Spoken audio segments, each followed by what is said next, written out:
Hi, my name is Laura Castellon. This is Oral Communications ID card. This speech is about Family Feud and the families we've all seen on TV.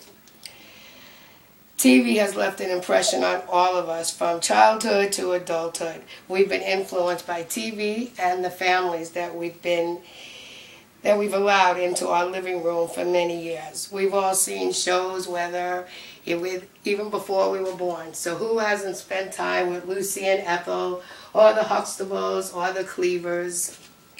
And who at one time or another hasn't wished they were part of one family or another? I know I have. For me, back in the 70s, it was the Brady Bunch. And although I could relate to Jan, and I could even understand her tirade of Marsha, Marsha, Marsha, because I live with the perfect sibling. So no, this time I want to be Marsha. I mean, what doesn't Marsha have? Blonde hair, blue eyes, not an ounce of fat. She is class president, most popular girl in school, and she sits on the prom committee. I mean, what more could you ask for?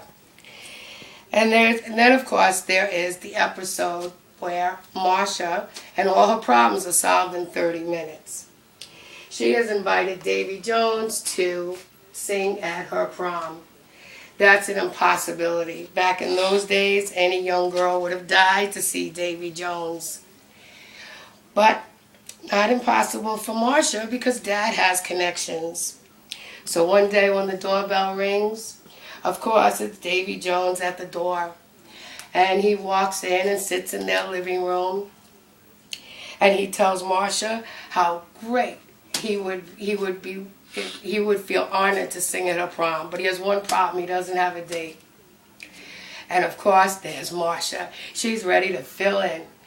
So, although Marsha initially learns the lesson of lying, she never has to suffer the embarrassment of telling her classmates that she couldn't get Davy Jones because Davy Jones is there.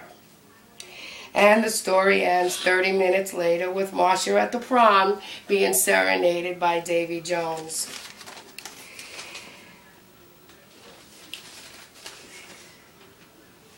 Well, I still think Marsha had the perfect teenage life, and all of her problems were solved in less time than it took me to do my math homework. We know now that it really isn't reality. And recently they started a show called Behind the Sitcoms. So I happened to catch an episode of Behind the Sitcoms of the Brady Bunch. And it was almost disappointing. It was beyond dysfunctional. It had more drama than Peyton Place. And to tell you the truth, it wouldn't be the clean, wholesome drama it was today. It probably would have made one of the higher ranks of today's reality shows. Thank you. God, that was terrible.